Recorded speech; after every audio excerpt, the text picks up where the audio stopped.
And Ken Kreitzer, Canvas Media. Coach Woody, good to see you. What was your assessment of Saturday's game against Boston College? Their quarterback, Castellanos, had a big day. What were some of the challenges? I think when they snapped the ball to Castellanos, Yeah. that was a challenge.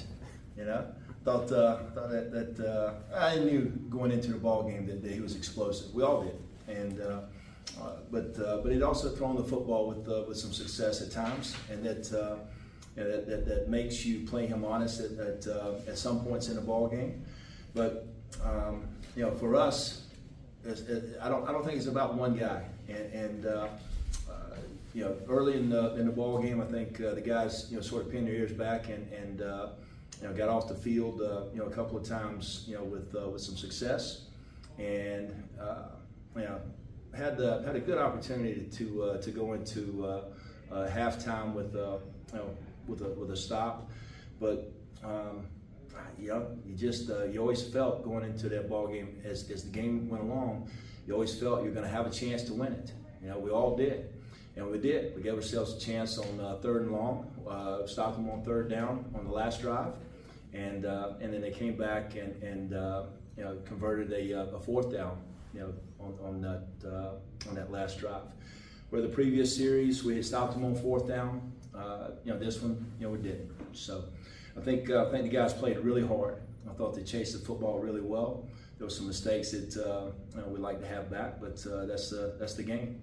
You just got to improve a little bit better, for the next one. Absolutely. Quinn Hammonds and Leo Lowen, both 11 tackles. Max Domenico had 9. So big performances by a couple of your players there. Yeah, I think that when you go into this ball game, the first thing that we looked at was the offensive line, and I thought, with an All-ACC and an All-American performers up front, and with an explosive quarterback, that was going to be a game where we had to be close to perfect in the run game, and we weren't. We missed some tackles, we missed some fits, and that's what we'd like to have over. But if you play Boston College down to the wire, and that first half of that Syracuse game was I thought outstanding. You just got to be able to put it together and finish the deal.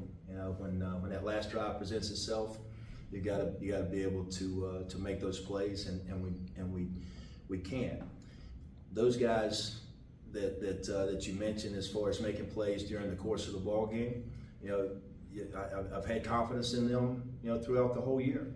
And will continue to do so because they come to practice and they give a tremendous effort. They give great leadership. And you just know you're going to go into a ball game and you're going to have your moments. You're going to have your chance to win it. Hey, Troy coming in Saturday. Team you played a very close game there last year. Quarterback Gunnar Watson is playing well. The big running back, Hamoni Vital, 245 yards last week, 3 touchdowns. And someone I pointed out to Coach Monk and Daniel King, the right guard, 6'5", 335. So they got some players on offense. Yeah, they got some players on both sides of the ball, and offensively, if you look at the running back, he's I think if he's not the top rusher in the country, he's one of the top. And I know he came from Miami, and I had a couple of buddies that were coaching at Miami. They both, they said he's a good, really good football player, and so we got a challenge, and it's not like he's just doing it all on his own. He's got some good blockers up front. So up front we've got to beat some blocks. We got to set the line of scrimmage to where linebackers can fit it and make tackles. And then if that doesn't happen, then you got to build that fence on the back end with your secondary to keep it from being an explosive play. And that's I feel very confident in our guys in doing that. We'll go out there and see. Is there a difference? The last couple of weeks you've faced some terrific quarterbacks. You have one this week, but you also have a really top-notch running back. Is it a difference in preparation or keys when you're focused on a quarterback versus a running back? I think when you can have a balanced offense, when you can throw the football and you can run it, it makes it hard on the defense. That's at any level. and that's all the time. That's at any down. So, there's a lot of offenses that are going to count, how many you got in the box to stop the run. And if you got too many, then they're going to throw the football. And if you got more people defending the pass, then they're going to run the football. And that's the way the game is. So you try to do a lot of different things to mask exactly what you're doing. And sometimes that works pretty good. But what it comes down to in the end is just beating blocks and making tackles and chasing the football and just playing great fundamentals. Absolutely. Ken McMillan? Hey Nate, Ken McMillan from The Record. Hey Ken. Hey Nate, just to follow on what you just said, I'm curious, is it that you commit fully to a play and then that leaves zones open, or do you really need guys, particularly linebackers or the guys on the secondary, to be able to go both ways, to be able to recognize a play quickly and adjust on the fly? I remember a coach in the NFL saying a long time ago, Dungy was talking about the best defenses are the ones that can recognize run or pass quickly and play accordingly, and that's what we want to do. And today's game has changed a little bit.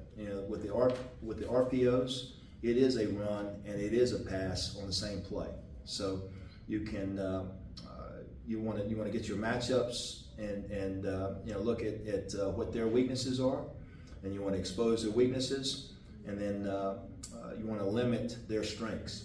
And each defensive call may be designed to do one or the other, and you change that up over the course of the ball game.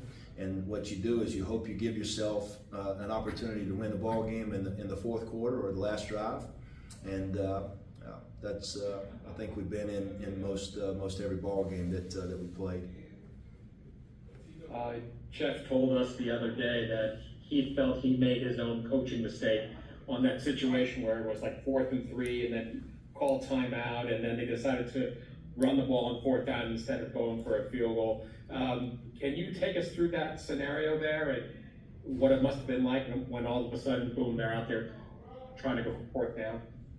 Well, I'm always going to think, because I'm the defensive coordinator, I'm always going to think that they're going to go for it, whether it's a fake or whatever the case may be. If they come out and they have the offense on the field, then I'm going to have the defense on the field. If they come out with the field goal team, then we're going to put some guys in there that have a little bit better chance of blocking kicks. And if they change it up, we've already got our defensive play that we want to run. So we just didn't quite get it done against them. And I got a lot of respect for their offense. I did before the ball game, and I still do. But we gave ourselves a chance at the end of the game. We didn't quite get into a check that we wanted to be in versus the adjustment that they made, and would have liked to have gotten one more number to the point of attack. And since we didn't do that, then we had to be perfect as far as the tackle, and we weren't. So it had to be kind of crushing because on that 4th down play, they only got it by inches. Yeah, well, that's all it takes. And to be honest with you, on the 3rd and shorts and the fourth downs, we've had a high rate of success over the course of the season. This is the first game where I felt like we weren't successful on those short yardage deals. And the offenses generally win a lot of those, but I'll give our kids credit. They have they've done well in those situations before this last ball game. So we'll go back to the drawing board and put in some new defenses for each of those opportunities coming up, because once it's on film, then everybody prepares for what it is, and you don't want to get into where you're playing the same call every time on 3rd and 1 or 4th and 1. I know you're not looking for excuses, but Jeff told me the other day that probably half the yards that they rushed for came on yards after contact. So how difficult is it to play tackle football in such conditions? How much of a factor was that versus what you said earlier about getting the proper fits? I think we can be better tacklers than what we are. I think that sometimes it's leverage that gets you in trouble. Sometimes it's your eyes are too high, and sometimes your pad level may not be where you want it. Your leg drive may not be exactly what you're looking for. But we work on it an awful lot in practice, and I believe that we're going to get better and better every game, from a tackling standpoint. And we work it.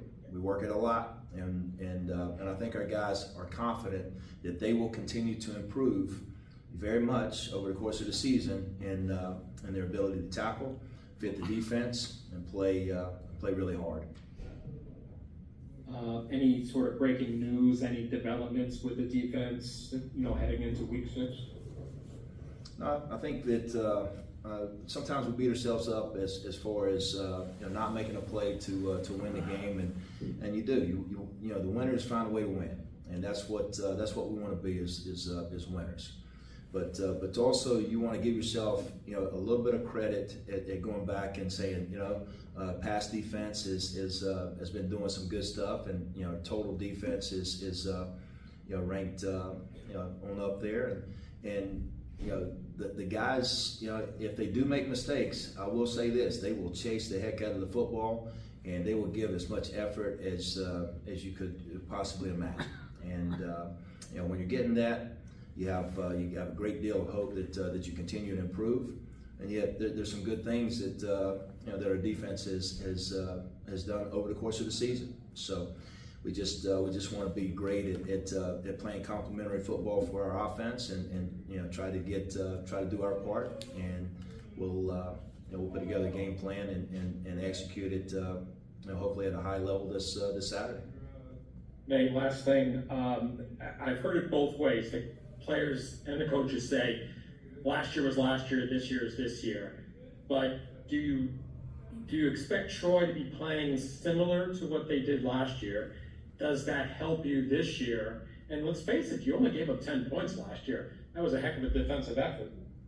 There were some good plays in that ball game, and I don't know if people remember, but one of our best ball players didn't play in that ball game. Marquell Broughton was out that game, and we really didn't know if he was going to be out until game day, and so that made it a little bit tough. But Max DiDomenico stepped in and played a really good ball game, and we were able to make some plays down in the red zone and knock some balls loose, get some takeaways, and like I said, give ourselves a chance in the fourth quarter to win it. I wish we could kept them off out of the end zone, and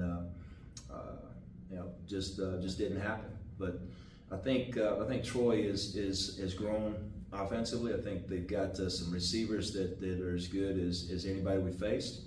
I think the quarterback is playing really well, and the tailback is, one of the best in the country right now. So, we got a great challenge, and I think that's what our guys look forward to, are these challenges on Saturdays. Thanks, Nate. You're welcome. Sal, are you on? I think we're all set, Coach. Thank you. Thanks.